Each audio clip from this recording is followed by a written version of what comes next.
Hello everyone, सभी को मेरा नमस्ते। आप सभी का technical yoga science education YouTube channel पे स्वागत है। आज हम हलासन के बारे में बात करेंगे। हलासन को किस विधि से आप कर सकते हैं, हलासन को करने के बाद आप क्या क्या लाभ उठा सकते हैं या हलासन को करने से क्या लाभ होते हैं और हलासन में क्या क्या सावधानियां रखनी चाहिए, इस विषय पे हम विशेष तौर पे आज बात करेंगे। आसन की विधि, आसन के लाभ और आसन की सावधानियों के बारे में हम बात करेंगे। सबसे पहले हम आसन की विधि के बारे में बात करते हैं कि किस मेथड से आप हलासन का अभ्यास आप कर सकते हैं। आप अपने मैट पे या अपनी चटाई पे बैक साइड से लेट जाइए, पीठ की तरफ आप अपने मैट पे लेट जाएं। इस तरीके से प्रॉपर तरीके से लेटने के बाद इनहेल के साथ बोथ लेग्स को 90 डिग्री पे लेके आएं।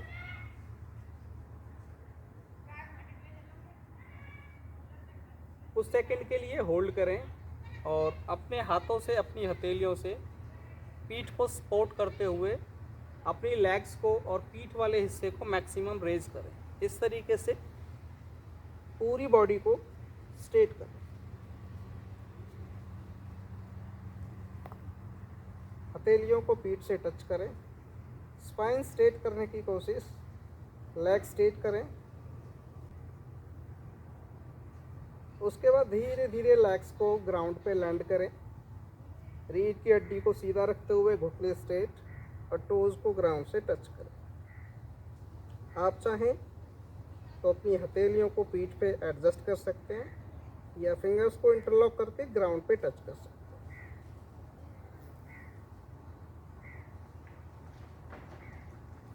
धीरे धीरे वापस अपनी बॉडी को हथेलियों पे स्लाइड करते हुए बैक को ग्राउंड पे लेके आएं और धीरे धीरे लेग्स को डाउन करते हुए, नीज को बेंड करते हुए लेग स्ट्रेट करें और कुछ सेकंड के लिए आप 10 सेकंड के अराउंड आप रिलैक्स करें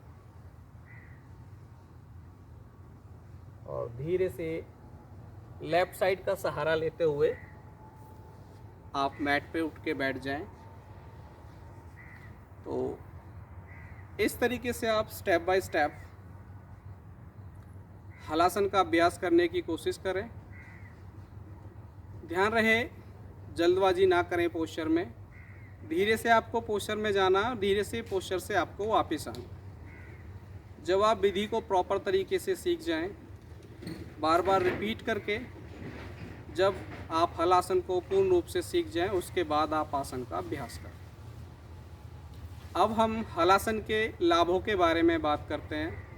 आसन को सीखने के बाद इसकी जितनी ज़्यादा आप आवृत्तियाँ करेंगे, जितनी ज़्यादा आसन में आप होल्डिंग करेंगे, उतना ही ज़्यादा आसन का हमें लाभ मिलता है। ये विशेष तौर पे आपको ध्यान रखना है। जितनी ज़्यादा आपकी कंटिन्यूटी होगी, जितनी ज़्यादा आप लगातार आसन का अभ्यास करेंगे, निरंतर आप आसन का अभ्यास करेंगे, तो आसन का आपको पूर्ण रूप से लाभ प्राप्त होगा। हलासन का सबसे पहला लाभ ये होता है, यदि आप लगातार इस आसन का अभ्यास करते हैं, तो यदि आपको थायराइड से संबंधित किसी तरीके की कोई समस्या है, आपकी जो थायराइड ग्रंथियाँ हैं प्रॉपर तरीके से काम नहीं कर रही हैं, उसमें यह आसन लाभ करता है। आपका लीवर प्रॉपर तरीके से काम नहीं कर रहा हो, आपको कॉन्स्टिपेशन की शिकायत हो, तो ऐसी स्थितियों में आसन लाभ करता है।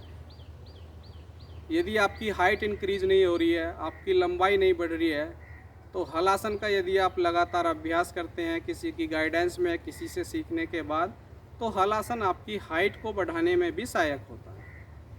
लेडीज हो या जेंट्स हो, जनन अंगों से संबंधित किसी तरीके की आपको प्रॉब्लम है, तो यदि आप लगातार इस आसन का अभ्यास करेंगे तो उस स्थिति में भी आसन काफ़ी फ़ायदेमंद होता है, काफ़ी आपको लाभ पहुंचाता है। आपको डायबिटीज़ की शिकायत है, आपको शुगर की बीमारी है, शुगर की बीमारी में भी, डायबिटीज़ की समस्या में भी हलासन काफ़ी फ़ायदेमंद होता है। तो लाभ को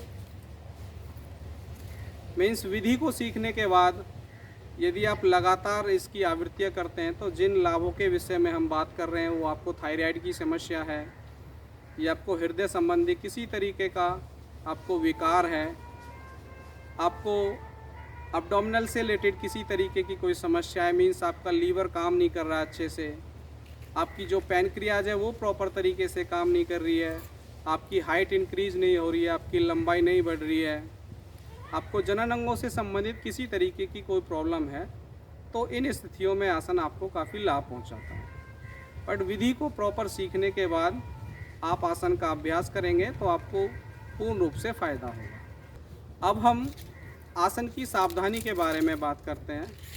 जिनको सर्वाइकल की समस्या है, सर्वाइकल स्पॉन्डिलाइटिस की जिनको प्रॉब्लम है, जिनके गर्दन में स्वेलिंग हो गई है, जिनके गर्दन में दर्द रहता है, उनको इस आसन का अभ्यास नहीं करना चाहिए।